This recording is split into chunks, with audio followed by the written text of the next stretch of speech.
तो मूवी की शुरुआत में हम केल नाम के एक लड़के को देखते हैं जो कि एक हाई स्कूल का स्टूडेंट था। वो अपने डैड डैनियल के साथ फिशिंग करने आया हुआ था। कुछ टाइम फिशिंग करने के बाद वो दोनों वापस अपने घर की ओर कार से जा रहे होते हैं। तभी रास्ते में उसके डैड के फोन पर एक कॉल आता है जिससे केल का ध्यान ड्राइविंग से थोड़ा हट जाता है और उनकी कार का एक्सीडेंट हो जाता है। अब इस एक्सीडेंट में केल के डैड की डेथ हो जाती है।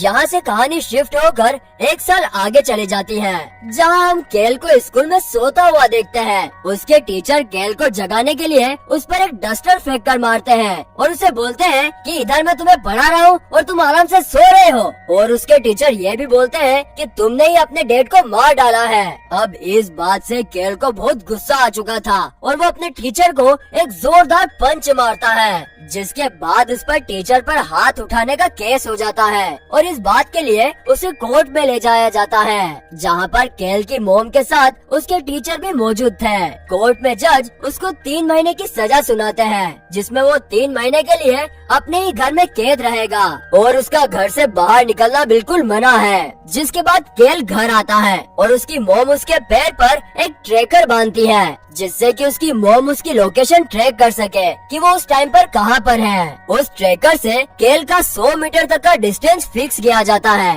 अगर केल इस 100 मीटर से 1 इंच भी आगे गया या फिर उसने इस ट्रैकर को निकालने की कोशिश की तो अगले 10 सेकंड में पुलिस को इसकी खबर पहुंच जाएगी। अब केल की मोम कस्टडी में फीस भरने जाती है। वहीं केल उस रूम में अकेले एक पुलिस ऑफिसर के साथ था, जो केल को कहता है कि उसका टीचर उस ऑफिसर का कजिन है। इसके बाद केल अपने घर आकर अगले 3 महीने बिताना शुरू करता है। अब केल के पास बहुत सारा फ्री टाइम था और वो मजे से टीवी देखता हुआ पीनट बटर को चॉकलेट सॉस में मिलाकर खाता है। थोड़ी देर बाद उसकी मोम रूम में आती है और उसका रूम पूरी तरह से सामान से तहस नहस फैला हुआ देखकर गुस्से में टीवी का केबल कनेक्शन कट कर देती है और उसको बोलती है आज से तुम वीडियो गेम नहीं खेलोगे। वो केल को उसका रूम साफ करने के लिए कहकर वहाँ से चली जाती है। अब केल कुछ घंटे अपना रूम साफ करने में अपने कपड़े धोने और बाकी कामों में लगा देता है और फिर रेड बुल पीकर थक कर सो जाता है। कुछ देर बाद वो ट्रक के तेज हॉर्न की आवाज सुनकर उठ जाता है। खिड़की से बाहर झांकने पर वो देखता है कि उनके पड़ोस में एक न्यू फैमिली शिफ्ट हो रही थी और उस फैमिली में एक लड़की भी थी। केल उस फैमिली को देख ही रहा था कि तभी कोई दरवाजा खड़काने लगता है। केल जैसे ही दरवाजा खोलता है तो दरवाजे के बाहर उसे एक पेपर में आग लगी हुई दिखती है। आग बुझाने के लिए वो उस पर पैर मारता है, लेकिन उसके अंदर से पोटी निकलती है जो कि पास के ही कुछ बच्चों ने उससे मजाक करने के लिए रखी थी। वो उन बच्चों के पीछे भागता हुआ 100 मीटर से आगे चला जाता है। तभी उसे याद आता है कि उसे घर से दूर नहीं जाना है। वो भागता हुआ वापस अपने घर जाता है, लेकिन तब तक पुलिस उसके घर आ चुकी थी। वो बस 2 सेकंड लेट हो गया था। पुलिस उसे नीचे लेटा देती है और उसके हाथों पर हथकड़ी बांधने लगती है कि तभी केल को वो लड़की जिसका नाम एशले था वो दिखती है, जो उसके पड़ोस में अपनी फैमिली के साथ शिफ्ट हो रही थी। इसके बाद केल घर में जाकर डिटेक्टिव पार्कर से कॉल पर बात करता है, जो उसे वार्निंग देती है कि आगे से ऐसा नहीं होना चाहिए। केल डिटेक्टिव से प्रॉमिस करता है कि अब वो ऐसा नहीं करेगा। जिसके बाद केल अपने घर से 100 मीटर की दूरी पर रस्सी बांधता है ताकि उसे पता रहे कि उसे इससे आगे नहीं जाना है। तभी अचानक वो एशले को उसकी गाड़ी से जाता हुआ देखता है। एशले उसे देख न ले ऐसा सोचते हुए वो झाड़ियों के नीचे झुककर अपने घर के अंदर जाने लगता है। थोड़ी देर बाद एशले जब घर वापस आ जाती है तो केल खिड़की से एशले के घर में जागता है, ये पता करने के लिए कि वो क्या कर रही है। केल को खिड़की से सब कुछ साफ दिखाई दे रहा था। कुछ दिनों बाद केल का बेस्ट फ्रेंड रोनी केल के घर आता है। वो दोनों एक दूसरे से काफी समय बाद मिले थे, इसीलिए दोनों एक दूसरे को जोर से गले मिलते हैं। केल खुशी खुशी उसको अपने रूम में ले जाता है और उसे बताता है कि वो पिछले कुछ दिनों से क्या कर रहा है। केल रोनी को दूरबीन देता है और उसे एशले के घर में देखने को कहता है और उसे बताता है कि वो अपने पड़ोसियों की जासूसी करता है। वहीं रोनी दूरबीन से देखता है कि वहाँ उस घर का आदमी अपने अपनी मेट के साथ इंटीमेट होता है, वो भी तब जब उसकी वाइफ क्लब में जाती है। केल और उसके फ्रेंड को ये सब देखने में मजा आ रहा था। इसके बाद वो लिविंग रूम में जाकर अपनी फेवरेट पर्सन एशले को देखने लगते हैं। नेक्स्ट डे केल घर के बाहर रखे लेटर बॉक्स से एक लेटर निकालने की कोशिश कर रहा होता है, लेकिन उससे वो लेटर निकल नहीं पा रहा था क्योंकि वो बॉक्स उससे 100 मीटर के डिस्टेंस से दूर था। तभी खुशकिस्मती से वहाँ एशले गुजर रही थी। एशले वो लेटर बॉक्स से निकालकर केल को दे देती है। इसके बाद वो दोनों आपस में बातें करने लगते हैं। थोड़ी देर बाद केल की मॉम केल को आवाज लगाकर घर में बुला लेती है। अब फाइनली केल और एशले की छोटी सी मुलाकात हो गई थी। शाम को केल की मॉम, रोनी और केल तीनों साथ बैठकर न्यूज देख रहे होते हैं, जहां हाल ही में हुई किडनैपिंग की न्यूज चल रही थी। और इससे केल और रोनी बोर होकर वापस से एशले को देखने लगते हैं, जहां वो योगा कर रही थी। तभी एशले केल और रोनी की तरफ देखती है। ये दोनों डरकर नीचे झुक जाते हैं। वहीं अंधेरा होने की वजह से एशले इन दोनों को देख नहीं पा रही थी और इसीलिए केल और रोनी वापस से एशले को देखने लग जाते हैं। उसी समय एशले के डैड वहाँ आकर एशले को डांटने लगते हैं। उनसे गुस्सा होकर एशले दरवाजा बंद करके सोने चली जाती है। तभी केल वहाँ अपने दूसरे पड़ोसी मिस्टर टर्नर को देर रात को अपने घर एक कार में आते देखता है। यहाँ पर केल नोटिस करता है कि ये सेम उसी कार जैसी कार है जैसी न्यूज चैनल ने किडनैपर की कार दिखाई थी, जो कि मस्टैंग कार थी और उस कार के आगे बम्पर पर एक डेंट भी था। नेक्स्ट डे केल डिसाइड करता है कि वो इस चीज को लेकर इन्वेस्टिगेशन करेगा, इसीलिए वो अपने पड़ोसी को छुप कर देखता है, वो भी अपने 100 मीटर के दायरे में रहकर। तभी उसे ऐसा लगता है कि मानो जैसे उसके पड़ोसी ने उसे देख लिया हो और वहाँ उसे आवाज आती है, तुम यहाँ क्या कर रहे हो? लेकिन असल में वहाँ एक रैबिट था और ये सब उसका पड़ोसी उस रैबिट से बोल रहा था, जिसे देखकर वो थोड़ा रिलैक्स फील करता है। कुछ दिन बाद रोनी वापस से केल के घर आता है। वो आपस में हाल ही में हुई किडनैपिंग की बातें करते हैं। केल रोनी को बताता है कि उसे पूरा यकीन है कि उसका पड़ोसी एक किडनैपर है। ये सब बातें छोड़कर केल वापस से एशले को देखने लगता है, जो स्विमिंग कर रही थी। केल ये देखकर रोनी को भी एशले को देखने के लिए कहता है। तभी वो दोनों नीचे गिर जाते हैं और डर जाते हैं कि कहीं एशले ने उन्हें देख न लिया हो। केल हिम्मत करके वापस से एशले को देखने लगता है और तभी एशले उन्हें देख लेती है और चंद मिनटों बाद उन्हें डोरबेल की आवाज आती है। वो दोनों दरवाजा खोलने घबराते हुए जाते हैं और जैसे ही वो दरवाजा खोलते हैं तो वहाँ वो एशले को देखते हैं, जो उनसे कहती है कि तुम लोग वहाँ क्या देख रहे थे? एशले केल के घर के अंदर आकर उसके रूम में जाती है और वहाँ वही दूरबीन देखती है। एशले उनसे कहती है कि क्या तुम लोग मेरी जासूसी कर रहे हो? केल हिचकिचाता हुआ कहता है, नहीं नहीं, ऐसा बिल्कुल नहीं है। तभी रोनी बोलता है कि हम लोग अपने पड़ोसी टर्नर को देख रहे थे। केल एशले से कहता है कि हम लोग उसकी लग्जरी कार देख रहे थे और जब एशले दूरबीन उठाकर देखती है तो उसे टर्नर की कार दिखती है, जिससे वो उन दोनों पर यकीन कर लेती है। इसके बाद अब एशले भी उनके साथ टर्नर पर नजर रखने के लिए रेडी हो गई थी। उस रात से वो तीनों टर्नर पर नजर रखते हैं और उसके घर की तरफ एक कैमरा सेट कर देते हैं। रोनी अपने अंकल के बैग में से बहुत सारे इक्विपमेंट निकालता है और कुछ घंटों की जासूसी के बाद आखिरकार उन्हें टर्नर दिखता है। जैसे वो कार का दरवाजा खोलता है तो कार में से एक लड़की बाहर निकलती है। टर्नर उस लड़की को लेकर अपने घर चला जाता है। टर्नर के हाथ में एक शार्प चाकू दिखाई देता है, जिसे देखकर वो तीनों डर जाते हैं। टर्नर उस चाकू से उस लड़की की न्यू ड्रेस का प्राइस टैग काट देता है। इतने में एशले के घर से कॉल आता है और वो अपने घर जाने लगती है। केल उसे बाहर छोड़ने जाता है और जाते जाते वो उसे किस करने लगता है, लेकिन एशले उसे किस नहीं करने देती और अपने घर चली जाती है। केल वापस से अपने रूम में आकर टर्नर पर नजर रखना शुरू कर देता है। वो जब अपना कैमरा जूम करता है तो देखता है कि वो लड़की वहाँ से भागने की कोशिश कर रही थी, लेकिन टर्नर उसे वहाँ से जाने नहीं दे रहा था। वो इस इंसिडेंट को रिकॉर्ड करने की कोशिश करता है, लेकिन यहाँ पर गलती से उससे कैमरे की फ्लैश ऑन हो जाती है और वो डर कर नीचे छुप जाता है। वो कैमरे से नीचे बैठकर ही रिकॉर्डिंग करने की कोशिश करता है, लेकिन थोड़ा सोचने के बाद वो फिर से खड़ा होकर कैमरे को साइड में रखकर दूरबीन से देखता है और वहाँ उसे टर्नर खड़ा हुआ दिखाई देता है जो उसे ही देख रहा था। उसी वक्त उसके फोन पर रोनी का कॉल आता है और केल उसे सारी बातें बताता है जो भी उसने वहाँ पर देखा था। अब जैसे ही वो फिर से बाहर की ओर देखने लगता है तो वहाँ उसे वो लड़की अपनी कार लेकर वापस जाती दिखती है। नेक्स्ट मॉर्निंग जब केल अपने लिए किचन में ब्रेकफास्ट बना रहा था तो अचानक अपने घर में वो टर्नर को देखता है। केल अपने हाथ में चाकू उठाकर उससे पूछता है कि तुम मेरे घर में क्या कर रहे हो, लेकिन तभी वहाँ केल की मॉम अपने हाथ में कुछ ग्रोसरी बैग्स लेकर आती है और केल को बताती है कि टर्नर ने ही उन्हें सुपरमार्केट से घर तक छोड़ा है। तभी केल की मॉम को याद आता है कि मिल्क तो कार में ही रह गया, जिसे लेने वो किचन से बाहर चली जाती है। अब केल और टर्नर अकेले ही किचन में थे। टर्नर को देखकर केल थोड़ा डर गया था।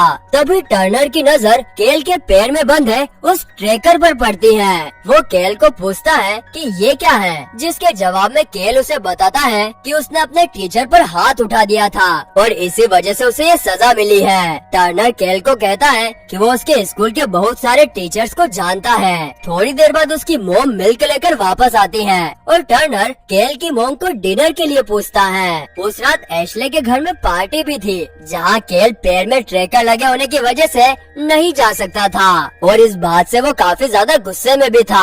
लेकिन फिर वो अपने ही घर से एशले को देखने लगता है। केल देखता है कि एशले कुछ लड़कों के साथ गले मिल रही है और वो लड़के भी उसके साथ फ्लर्ट कर रहे हैं, जिससे वो और भी ज्यादा गुस्से से भर जाता है और अपने घर की छत पर जाकर बहुत तेज म्यूजिक बजाकर पार्टी रुकवा देता है। एशले उससे बात करने जाती है और उसका आईपैड उठाकर नीचे फेंकने लगती है। तभी केल उसकी तारीफ करने लगता है, जिससे वो रुक जाती है और आईपैड को नहीं तोड़ती।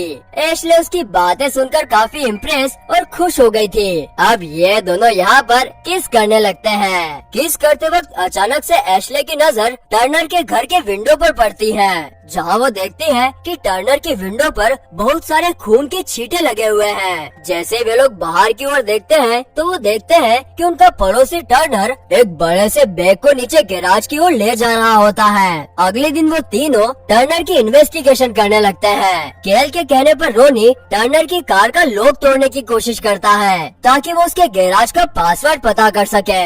वहीं एशले टर्नर का पीछा करती हुई सुपरमार्केट में चली जाती है और अपने फोन में उसकी वीडियो बनाने लगती हैं। उधर रोनी टर्नर की कार का लॉक तोड़ देता है। तभी केल के पास एशले का कॉल आता है। वो केल को बताती है कि टर्नर वापस घर की ओर आ रहा है। एशले टर्नर से बचने के लिए वहाँ से भागने लगती है। वहीं रोनी केल को कॉल करके पासवर्ड लिखवाता है। वहीं टर्नर एशले की कार के आगे अचानक से आ जाता है और जबरदस्ती उसके कार में बैठकर उसे बोलता है कि बेहतर होगा तुम मुझसे दूर रहो। अब रोनी और एशले सीधा केल के घर जाते हैं। एशले उन्हें सारी बातें बताती है कि टर्नर ने उन सबसे कहा है कि वो उससे दूर रहे, वरना इसका अंजाम अच्छा नहीं होगा। यहाँ पर वो तीनों बहुत डर गए थे, इसीलिए वो अपने इस प्लान को यहीं खत्म करने की सोचते हैं। तभी एशले के घर से उसकी मोम का कॉल आता है, जिससे वो अपने घर चली जाती है। रात को केल अचानक से सोचता है कि वो डर नहीं सकता और वो टर्नर की सच्चाई का पता करके ही रहेगा।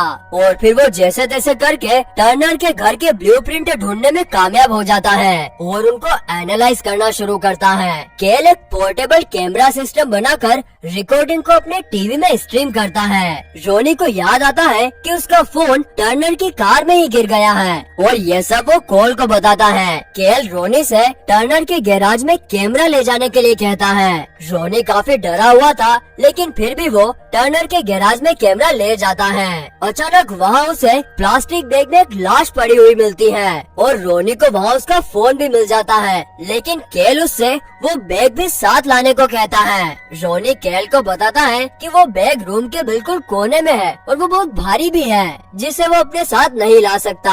रोनी उसे बताता है कि इस बैग में से बहुत गंदी स्मेल भी आ रही है। केल ये सब कैमरा की हेल्प से स्क्रीन पर देख पा रहा था। तभी अचानक से गैरेज का डोर ऑटोमेटिक बंद हो जाता है और रोनी वही फंस जाता है। अपने दोस्तों को बचाने के लिए केल बैट लेकर वो 100 मीटर का दायरा पार कर जाता है, जिससे कुछ ही मिनटों में पुलिस वहाँ आ पहुँचती है। पुलिस से बचने के लिए केल उन्हें बताता है कि टर्नर के गैराज में एक लाश पड़ी है। तभी वहाँ टर्नर भी आ जाता है। यह सब सुनने के बाद टर्नर बोलता है कि केल सरासर झूठ बोल रहा है, लेकिन फिर भी पुलिस उसका गैराज चेक करती है तो पुलिस को वहाँ पर एक डेड बॉडी मिलती है जो कि एक हिरण की थी और वो टर्नर की कार से टकराकर मर गया था। पुलिस केल को उसके घर वापस छोड़कर चली जाती है। घर पर केल की मोम उसे बहुत डांटती है। नेक्स्ट डे केल की मोम टर्नर के घर जाकर उसे माफी मांगती है और यह सब केल अपने रूम से देख रहा था। उसी वक्त केल के फोन पर रोनी के मोबाइल से एक मैसेज आता है जिसमें लिखा था कि जल्दी से अपने टीवी में देखो।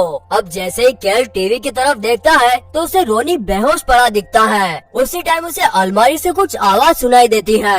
अलमारी खोलने पर रोनी उसे डरा देता है और बोलता है कि यह सिर्फ एक मजाक था। केल रोनी के इस मजाक से बहुत गुस्सा हो गया था, जिससे वो रोनी पर चिल्लाने लगता है। रोनी उससे माफी मांगता है और रिलैक्स होने को बोलता है। रोनी उसे बताता है कि वो टर्नर के गैराज से बड़ी मुश्किल से बाहर निकल कर आया है और केल को बताता है कि उसके घर में उसे कुछ भी नहीं मिला। रोनी केल को वो कैमरा देता है ताकि वो देख सके कि वहाँ क्या क्या हुआ। जब केल अकेला वीडियो देख रहा था तो वो नोटिस करता है कि टर्नर के गैराज में उसी एक लड़की की डेड बॉडी थी जो हाल ही में किडनैप हुई थी और इस बार केल को यकीन हो जाता है कि टर्नर ही किडनैपर है। वहीं दूसरी साइड टर्नर केल की मोम को मारकर बेहोश कर देता है और केल के घर में चुपके से आकर पीछे से रोनी पर अटैक करता है। इसके बाद वो केल के पीछे भागता है। केल उससे बचने के लिए घर से भागने लगता है, लेकिन टर्नर उसे 100 मीटर दूर जाने से रोकने लगता है। लेकिन जैसे जैसे केल उससे बचकर 100 मीटर पार करने ही वाला होता है कि तभी टर्नर उसे बेहोश करके उसके मुंह पर टेप लगा देता है और उसे उसी घर में कैद कर लेता है। टर्नर वहाँ उसे अपने प्लान के बारे में बताता है और फिर जबरदस्ती केल से एक लेटर लिखवाने की कोशिश करता है कि तभी रोते रोते केल उस पर अटैक करता है। इतने में वहाँ एशले भी आ जाती है